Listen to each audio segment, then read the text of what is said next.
আজ রিসেন্টলি দেখতে পাওয়া যাচ্ছে সোশ্যাল মিডিয়াতে, এই আপনারা মনে করবেন না যে এখানে কিছু করতে এসেছি, সবে এখন ফেসবুক এবং ইউটিউব দেখতে গেলে কি হচ্ছে, একটা রিসেন্টলি ভাইরাল জিনিস চলছে, ওটার নাম কি বাবরি মসজিদ। চলছে কি চলছে না? তো আপনারা নারাজ আছেন না খুশি আছেন? খুশি আছেন তাই না? খুশি আছেন তো? খুশি আছেন তো আপনারা? তবে খুশি থাকাটা ভালো, কেননা ওটা হচ্ছে যে কি আল্লাহর ঘর, তাই না?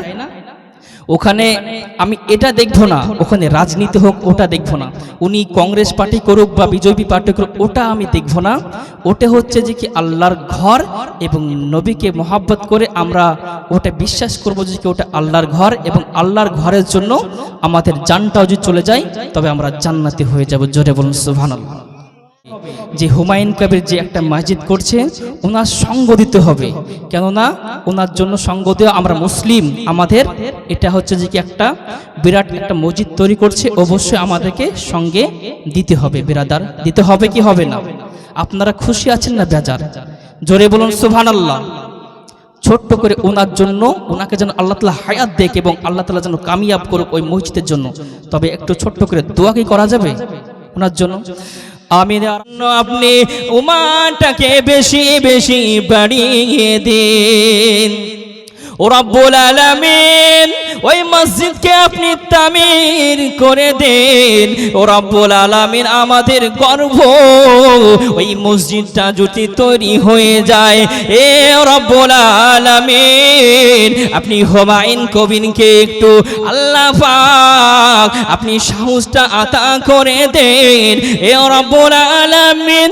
মাবুদ, আপনার ওই বান্দাকে আপনি একটু বীর সৈনিক বানিয়ে দেন, হে রব্বুল আলামিন।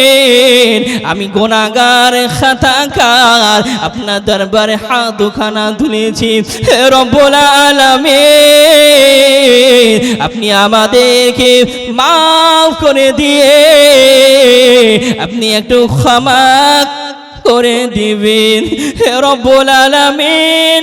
আপনার দরবারে হাত দুখানা তুলে আমিন আমিন করছি, রব্বুল আলামিন বাবরি মসজিদটা আপনি নির্মাণ করে দিন।